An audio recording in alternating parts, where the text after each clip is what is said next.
But I will say that it has created not only an anxiety but a fear. I wrote about that as well in a short story where I say that it's a fear of my body being found somewhere, a real imagined fear. Because what happens is, to protect myself, I think I then hype up my negative bias. So I imagine, I catastrophize, I imagine the worst case scenarios, walking past the block men, these guys who hang out on the block, on the corner, street corner, smoking weed and drinking.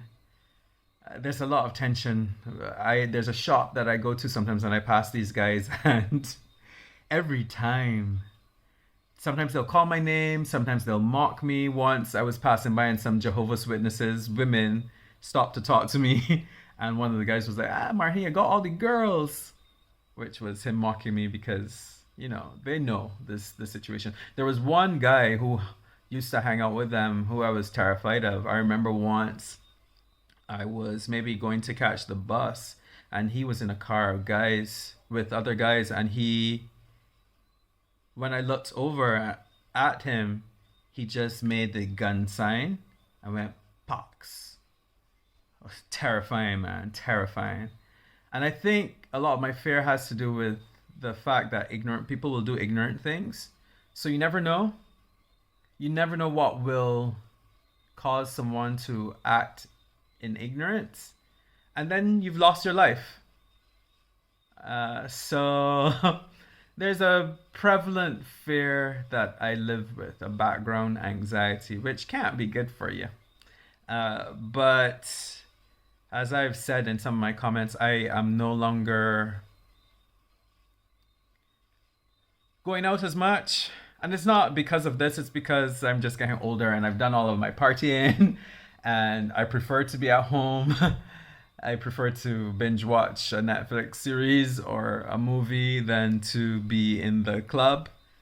I used to have, up until recently, moments of wanting to dance, but I think I prefer to create those spaces for myself.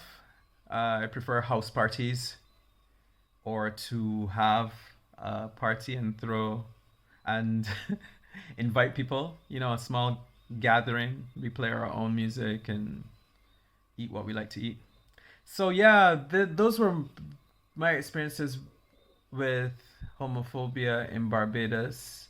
I once went to ask a guy a question, and the guy just looked at me like he would kill me, and he just didn't answer the question because he had decided, I imagine, in his mind that I was probably trying to get him in, maybe trying to hit on him. I really just wanted to know.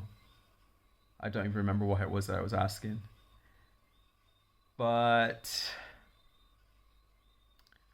I am fairly invisible most of the time. And because of that, that actually brings another problem because I could be at the barber and be outnumbered by men who are having a homophobic conversation, talking about a particular guy they know and saying awful things. And I'm sitting there thinking that I shouldn't move, that I should be like God horse, a stick insect that is motionless, trying to pretend to be a stick so that nobody can identify it as an insect and eat it alive. So, yeah. But I'm kind of talking just to see if I think of other examples. But I think I'm gonna just end here because, yeah, I also think that I benefit from a whole host of privileges. Just being able to drive a car is a privilege because then I get to exclude society. Social exclusion, just roll up my window and have on the AC. I have friends like that who just never go into public spaces. They never take public transport, for example. But I often take public transport. I kind of like contact with the with Bajans. I think Bajans are extremely funny. Other Bajans, that is, are extremely funny, and there's a lot of entertainment to be had from being in Bridgetown in public spaces. Bajans are also generally very friendly, especially with tourists. And so, I mean, I can strike up a conversation with most Bajans, especially women, you know? So, yeah, those were my experiences. And I appreciate all of the comments and support, and I have been inspired to make more videos because I think that these are things that are not talked about, mostly because gay men in Barbados are afraid to, in general, be out and to speak openly about their experiences because of the repercussions.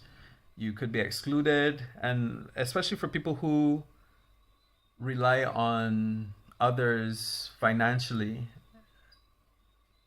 it can be a difficult situation to be in. Yeah.